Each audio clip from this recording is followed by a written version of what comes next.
사도행전 13장 23절 말씀 우리 힘차게 샤우팅합니다. 시작. 하나님이 약속하신 대로 이 사람의 후손에서 이스라엘을 위하여 구주를 세우셨으니 곧 예수라. 하나님이 약속하신 대로 이 사람의 후손에서 이스라엘을 위하여 구주를 세우셨으니 곧 예수라. 하나님이 약속하신 대로 이 사람의 후손에서 이스라엘을 위하여 구주를 세우셨으니 곧 예수라. 사도행전 13장 23절 말씀. 아멘. 할렐루야.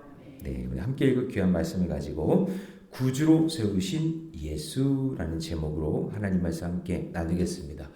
자, 사도행전 이제 1장에서 7장까지는 이제 성령의 권능을 받은 성도, 교회, 그것이 이제 예루살렘에 세워지고, 그것이 이제 전파되는 계기로 스데반의 순교가 일어났다고 했습니다.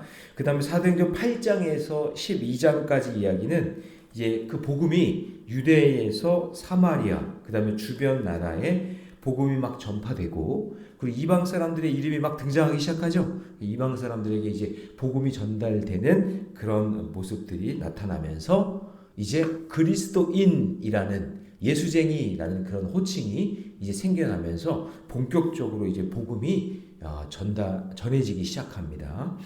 그러면서 이제 사도행전 13장부터 오늘부터 어제부터였죠. 어제부터 이제 28장 끝까지 어떤 내용이냐면 이제 복음이 로마, 그때 당시에 땅끝이 로마예요. 그래서 그 로마까지 복음이 전달되는 저 로마 제국의 심장부까지 복음이 전달되는 그런 내용의 시작이 사도행전 13장의 내용이에요. 이 13장이 참 중요한데, 왜냐하면 이 13장에서 사울의 이름이 뭐로 바뀌어요? 바울로 바뀌어요. 바울로 바뀌면서 그러면서 이제 오늘 본문의 특징은 바울의 첫 번째 설교가 나와요. 첫 번째 설교. 그 첫 번째 설교의 내용을 보면 이제 바울이 어떤 신학과 어떤 생각을 가지고 복음을 전하는지 알 수 있겠죠. 그런 내용이 담겨져 있습니다. 자, 그런데 이 전체적인 모든 내용은 뭐냐면 우리 샤우팅한 말씀처럼 구주로 세우신 예수 그리스도를 전하는 그런 내용으로 되어 있다라는 것이 핵심의 내용이에요. 그래서 이 예수를 전하는 여정, 예수를 전하는 이 삶의 여정 속에 어떤 일들이 일어났는지 이제 바울을 통해서 한번 살펴보도록 하겠습니다. 우리에게도 한번 적용해 보면서, 자, 첫 번째, 예수를 전하기 위한 여정은요, 자, 새로운 변화와 고난에도 더 나아가야 된다라는 거죠. 자, 여러분, 예수님의 이름을 전하는 게 그냥 쉽고 편안하고 그냥 내 마음대로 다 되고 그럼 얼마나 좋아요? 그런데 사도 바울도 복음을 전하는 여정 속에 어떤 변화가 일어나고 고난도 있었다, 그런 얘기예요. 자, 먼저 우리 13절 같이 한번 읽어볼까요?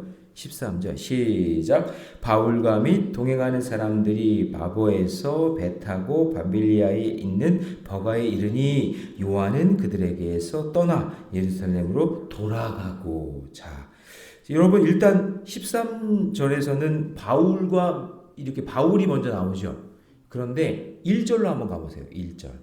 요때만 해도 13장 1절만 가봐도 이때 바울은 바울이 아니었어요. 그리고 제일 먼저 나오지도 않고 꼬레비로 나와요. 자, 1절 읽어봅니다. 시작. 안디옥 교회의 선지자들과 교사들이 있으니 곧 바나바와 니게르라는 시몬과 구레네 사람 루기오와 분봉왕 헤롯의 및 젖동생 마나엔과 및 이때만 해도 사울은 이름도 안 바뀌고요. 맨 끝에 나와. 꼬레비야. 그러니까 인정도 못 받는 어떤 그런 상황 속에 있었던 거죠. 그런데 여기서부터 뭔가 변화가 일어나더니 사울이 뭔가 하나님의 은혜 가운데 리더십이 생기면서 이제 13절에서는 바울과 그다음 어떻게 돼요? 및 동행하는 사람들이, 그러니까 영적인 리더십이 바뀐 거예요. 그래서 이름도 바뀌고 그래서 전도팀의 대표가 된 거죠. 어떤 일이 있었는지는 모르겠지만 하여튼 이제 바울이 쓰임받는 그런 모습이 나오게 되죠. 자, 그러면서 뭔가 이렇게 과정이 있었겠지만 바울이 인정받지 못했잖아요. 왜냐하면 스데반 죽었을 때 그때 있었고, 그리고 예수 믿는 사람들 그냥 잡아다가 넘겨주는 그런 역할 했잖아요. 그러니까 어떻게 보면 힘들고 어려운 그런 순간순간이 있었겠지만 어쨌든 그 세월의 고난과 어려움을 지나서 이제 새로운 사역을 하게 되는 바울의 이제 모습이 나타나게 됩니다. 자, 그런데 어려움이 하나가 있었어요. 뭐였냐면 함께 사역하던 동역자였던 여기에는 요한이라고 나오는데 이 요한이 마가예요, 마가. 이 마가 요한이 중간에 나 같이 못하겠다고, 나 당신이랑 못하겠어요. 무슨 이유가 있었는지 모르겠지만 중간에 선교팀에서 빠져나가요. 이탈해요. 그게 이제 13절 끝부분에 보세요. 끝부분에 보면 요한은 그들에게서 떠나 예루살렘으로 돌아가고. 여러분, 같이 선교하고 사역하던 사람이 함께 하지 못하고 중간에 나 못하겠다 그러고 가버리면 기분이 어때요? 기분이 좋아? 신나? 쟤 이제 안 하니까는 좋다. 그게 아니라 중간에 한 사람이 그냥 그만두고 안 오고 그러면 기분이 나쁘잖아요. 기분이 많이 무너져요. 저희 집도 이제 어제 이제 처가 쪽으로 갈 때 아직 처가에 믿지 않는 사람들이 있어요. 예수를 믿지 않는 사람이. 그래서 우리는 막 기도하면서 우리 가면서 아이들이랑 오늘 선교지 가는 거다 이렇게 생각을 하면서 말씀 큐티하면서 이렇게 할 거야 하고 참 마음에 준비를 하고 갔거든요. 이야, 근데 핵심 인물이 안 온 거야. 처남의 댁이 안 온 거야. 아니, 처남의 댁이 아니라 처남이 안 온 거야. 처남이. 의외의 일이었어요. 원래 처남은 오고 처남의 댁이 안 오는 그런 분위기거든요. 그런 분위기인데 이번에는 예상을 못했던 거예요. 이게 처남이 안 오네. 처남은 우리 편이 돼줘야 되거든요. 그래도 예전에 교회를 다녔으니까. 근데 이번에 또 뭔가 싸워가지고 안 온 거야. 그래서 이번에는 처남의 댁하고 아이들 둘만 데리고 온 거예요. 야, 이거 분위기 이상하다. 이 초장부터 왜 이러지? 그래서 우리는 이제 뭔가 긴장을 하고 있었는데 나중에 오긴 했어요. 오긴 하고 했는데 이게 사역을 하다 보면 우리가 예상하지 못하는 일들이 일어나요, 안 일어나요? 일어난다, 그 얘기예요. 여러분들도 이제 뭐 믿지 않는 사람도 만나게 되고 또 믿는 사람도 있겠지만 여러 가지 내가 생각했던 일들을 하고 또 뭔가 이렇게 계획을 했지만 그것이 어그러지고 깨질 때가 있어요, 있어요? 있단 말이죠. 그게 이거예요. 지금 바울도 복음을 전하려고 막 팀을 꾸려가지고 가려고 그러는데 마가 요한이 나 못하겠다고, 나 힘들다고. 뭐 때문에 그런지 모르겠지만 뭐 체력적으로 힘들든지 아니면 뭐 생각이 달랐다든지 그 중간에 못하겠다고 딱 그러는 거예요. 자, 그런데 그런 상황인데 보세요. 14절. 바울은 흔들리지 않아요. 다 같이 시작. 그들은 버가에서 더 나아가 비시디아 안디옥에 이르러 안식일에 회당에 들어가 앉으니라. 자, 여기다 밑줄을 쳐야 돼요. 더 나아가. 여기다 밑줄을 치세요. 그러니까 가만히 있는 게 아니라 이제 포기해야 됐네. 이제는 못하겠네. 우리 이제 끝났네. 그게 아니라 더 나아가 하나님께서 어떤 일을 해주실지를 믿고 그냥 복음을 전하기 위해서 더 나아가는 모습을 보게 된단 말이에요.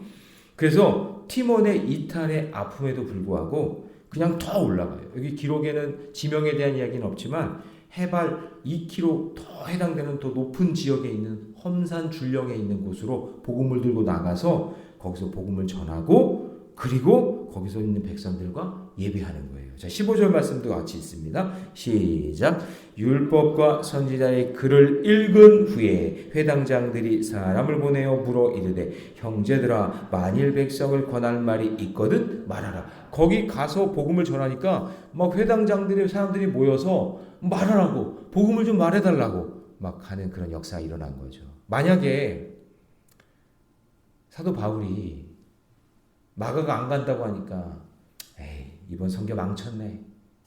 끝났어. 하지마 포기해. 그랬다면 복음을 전하지 못하겠죠. 근데 그런 힘듦과 어려운 상황 속에서도 더 나아가니까 하나님께서 역사가 일어나는 거예요. 갔는데요. 이 처남의 댁이요. 올해 수술을 2번이나 했어요.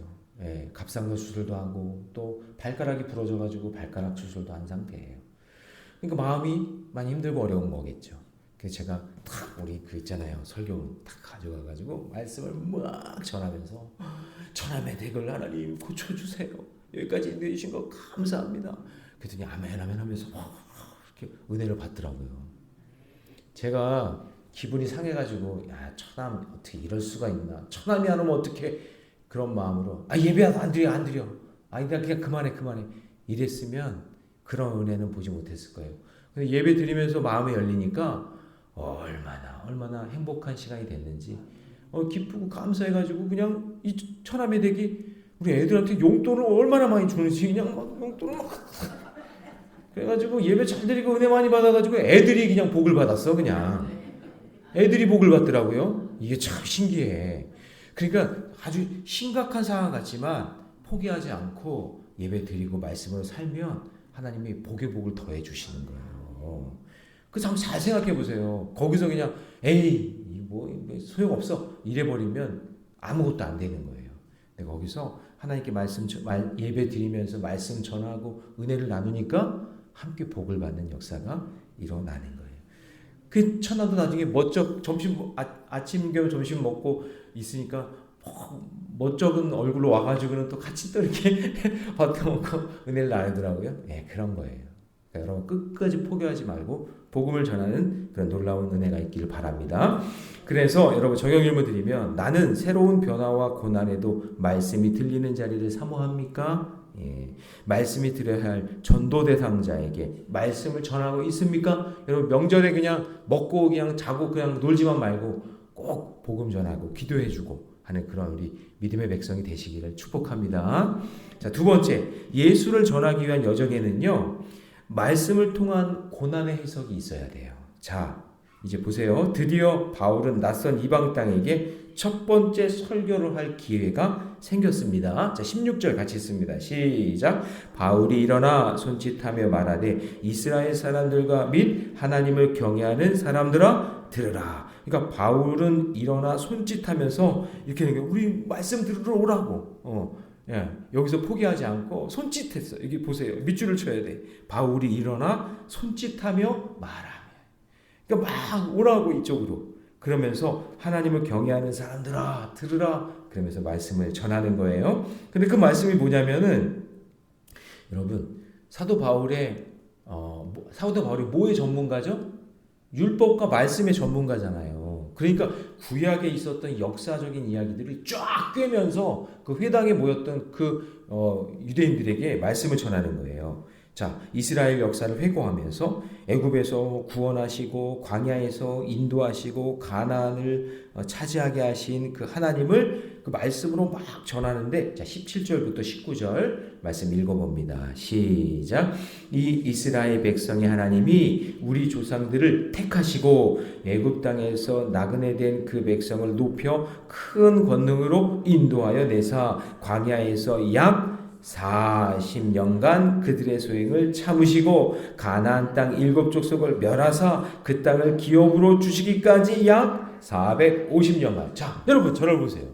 그러니까 450년간 하나님께서 이스라엘 백성들을 어떻게 역사에서 가나안 땅에 와가지고 우리를 선택하셨는지 그 이야기를 사도 바울은 그 구약을 다 알고 있잖아요. 그러니까 그거를 그냥 막 담대하게 설교를 하는데, 그런데 그 모든 일들을 하나님이 하셨다고. 그래서 여러분 밑줄을 쳐야 되는 부분 한번 보세요. 17절에 보면 택하시고 이렇게 돼 있죠. 하나님이 택하셨대 우리를. 그 다음에 인도해내사. 사도 바울은 자기 자랑하는 게 아니라 하나님이 다 하셨다 그 얘기예요. 그리고 18절에 참으시고, 그 다음에 19절에 보세요. 기업으로 주시기까지. 그러니까 하나님이 주어 삼으신, 하나님께서 역사해 주신 모든 일들을 다 이야기하면서 하나님만 높이는 거예요. 하나님이 택하셨어. 하나님이 높여주셨어. 하나님이 인도해 주셨어. 하나님이 참아주셨어. 하나님이 우리를 기업으로 주신 거야. 그러니까 여러분 그 입술에서 하나님이 우리를 이렇게 가정 삼아주셨고, 하나님이 이렇게 자녀 주셨고, 하나님이 여기까지 인도해 주신 거야 하면서 하나님의 그 위대하심을 높이고 있는 거예요. 할렐루야. 예. 자, 그랬더니 바울은 지금 로마에 점령당해서, 잘 보세요. 로마의 점령당에 살고 있는 지금 이스라엘 백성들. 그러니까 로마가 지금 이스라엘을 다 점령하고 있었거든요. 그러니까 이 로마의 패권 아래 그냥 거기 있었던 모든 나라들이 다 점령당하고 힘들어하고 있는 이 상황을 말씀으로 해석하고 있는 거예요. 이게 뭐냐면 우리 민족을 한번 봐봐라. 우리 저 정말 애굽에 들어가서 종살이하면서 우리 민족이 400년 넘게 430년 동안 종살이했던 민족인데 지금 이 로마의 패권에서 지금 우리가 고난당하고 힘들어하고 있는 이 문제 이길 수 있다 없다? 이길 수 있다. 우리 감당할 수 있다. 우리 선배들은 우리 조상들은 이것보다 훨씬 더 어려운 상황에도 이겨냈다. 지금 말씀으로 고난을 뭐하고 있어요? 해석하고 있는 거예요. 그러니까 지금 사도 바울이 가지고 있었던 이 구약에 있는 이 말씀을 가지고 지금 힘들어하고 있는 이 상황을 해석해주고 있는 거예요. 그랬더니 그 설교를 듣고 있던 사람들이 어떤 마음이 들었을까? 그래. 우리 민족이 어떤 민족이야? 그 종살이 하던 430년을 이겨한 민족이잖아. 우리 이제 감당할 수 있어. 우리 이길 수 있어. 하는 그런 마음을 갖고 있었겠죠. 그렇죠? 그래서 우리가 이해할 수 없는 고난조차도 하나님의 역사의 큰 그림 속에선 반드시 하나님이 인도해 주신다. 그러면서 거기 있던 사람들에게 말씀으로 해석해 주면서 위로를 하고 있는 겁니다. 여러분 이번에 이제 가족들 만나고 친지들 만나면 여러분의 입술에서 말씀이 나오셔야 돼요. 말씀이. 네. 말씀으로 그 힘들어하는 그 고난을 해석해 주고 주님이 이렇게 인도해 주셨어. 이렇게 성경 속에서 이렇게 말씀하시니까 너희들도 그 이길 수 있을 거야 라고 하면서 말씀으로 그 고난을 해석해 줄 수 있는 저와 여러분 되시기 바랍니다. 자, 적용 질문 드립니다. 내 인생의 우여곡절이 말씀을 해석하고 있습니까? 말씀을 통해 하나님의 인도하심을 받고 있습니까? 지금은 이해되지 않아도 믿음으로 과거를 볼 때 하나님의 손길을 깨닫게 되는 그리고 해석이 일어나는 그런 놀라운 역사가 있기를 주님의 이름으로 축원합니다. 자, 마지막 세 번째는요. 예수를 전하기 위한 여정에는 내가 아니라 누가 드러나야 될까요? 예수가 드러나야 돼요. 예수가. 자, 하나님께서는 예수님을 이 땅에 보내기 위해서 길고 고통스러운 시간을 보내셨어요. 그래서 그 길고 고통스러운 시간을 지금 사도 바울이 설교로 계속 이야기하는 거예요. 한번 보세요. 20절. 그 후에 선지자 사무엘 때까지 사사를 주셨어요.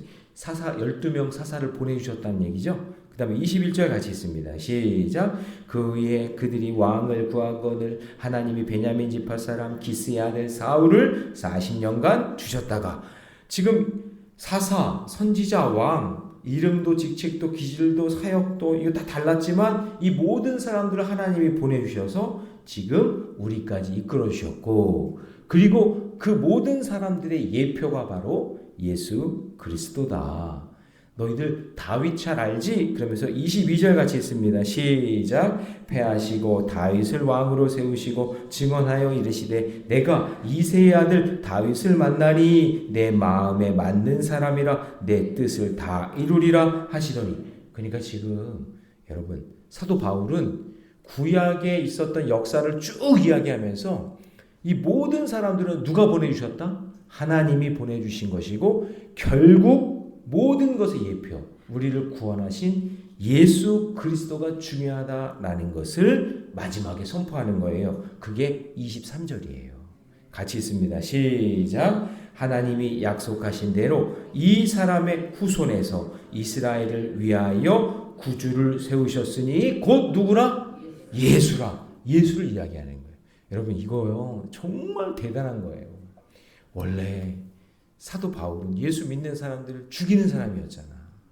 그런데 사도 바울이 구약에 있는 모든 역사의 내용을 다 연결해 보니까 이 모든 역사의 끝에는 예수 그리스도가 탄생하기 위한 하나님의 계획이었구나라는 것을 선포하고 있는 거예요. 그래서 어쩌면은 이런 생각 듣지 않았을까 싶어. 예수라는 말이 나오기 전까지 사람들이 사도 바울의 이야기를 들으면서 야 되게 많이 안다. 어떻게 저렇게 성경 지식이 많지? 아이고 지 잘난 척하고 있네. 그러면서 그래 많이 알기는 많이 안 해. 막 그랬을 수도 있어. 역시 사울 말만 들었는데 진짜 지식이 많은 사람이구나 라고 생각할 수 있었는데 마지막에 누구를 딱 얘기해요? 예수를 딱 얘기하는 거예요. 그랬을 때 사람들이 아마 놀랬을 거예요. 저 사람이 예수를 믿는 사람을 잡아다 죽이는 사람이었는데 예수를 높이고 있네. 이 모든 역사의 끝에 누가 있었다는 거예요? 예수가 있었구나 라는 것을 깨닫게 되는 거죠. 그러니까 여러분, 다른 걸 높이지 말고 예수님을 높이시기 바랍니다. 그래서 모든 역사의 결정은 바로 다윗의 후손 예수 그리스도가 이 땅에 오셨다라는 그 사실을 전하면서 설교가 마쳐지는 거예요. 그러니까 오늘 저와 여러분도 우리의 인생의 결론은 예수 그리스도, 행복의 시작도 예수 그리스도, 우리 인생의 끝도 예수 그리스도라는 사실을 잊지 말고 그 복음을 전하는 저와 여러분 되시기를 주님의 이름으로 축원합니다. 자, 적용 질문 드립니다. 나는 예수님을 단순한 역사적 인물이 아니라 나의 구주로 믿고 있습니까? 예, 나의 구주이신 그분을 결론 삼아서 그 여러분의 입술에서 선포되기를 주님의 이름으로 축원합니다. 기도하겠습니다. 사랑의 하나님, 주님의 은혜 감사합니다. 주님, 추석 명절을 주님의 은혜 가운데 잘 보내고 있습니다. 주 명절에도 하나님의 말씀은 우리의 생명의 말씀인 줄로 믿습니다. 우리의 삶 가운데 힘들고 어려워도 예수 그리스도의 복음을 전하며 믿음의 길 잘 걸어갈 수 있도록 인도해 주시옵소서. 주님, 모두가 행복하고 즐거운 명절이지만 때로는 눈물 나고 힘든 그런 어려운 경우도 있을 수 있습니다. 지금 그러나 그것 때문에 힘들어하거나 아파하거나 괴로워하지 말게 하여 주시고 사도 바울처럼 더 나아가 믿음의 길로 걸어가는 저희들 될 수 있도록 인도해 주시옵소서. 말씀 안에 고난의 의미를 깨닫게 하여 주시고 힘들어하는 자녀 자손들에게 말씀으로 고난을 해석할 수 있는 은혜를 허락하여 주시고 궁극적으로 우리가 전해야 될 분은 오직 예수 그리스도라는 사실을 잊지 말고 예수 그리스도가 우리의 삶의 주인이요 우리의 가정의 주인이라는 사실을 담대하게 선포하는 우리 모래내교의 모든 성도들 그리고 새벽의 용사들 되게 해 주옵소서. 이 모든 말씀 우리 주 예수님의 이름으로 기도하옵나이다. 아멘. 주신 말씀 의지하면서 주님 제가 그렇게